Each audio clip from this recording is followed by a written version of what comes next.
Какво ви очаква в близко бъдеще? Нека да погледнем зад завесата.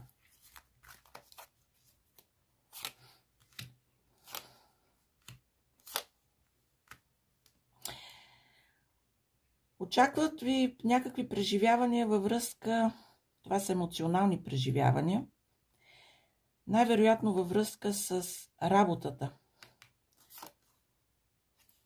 Някакви предателства, някакви интриги, клюки, така неправомерни действия, които се случват зад гърба ви.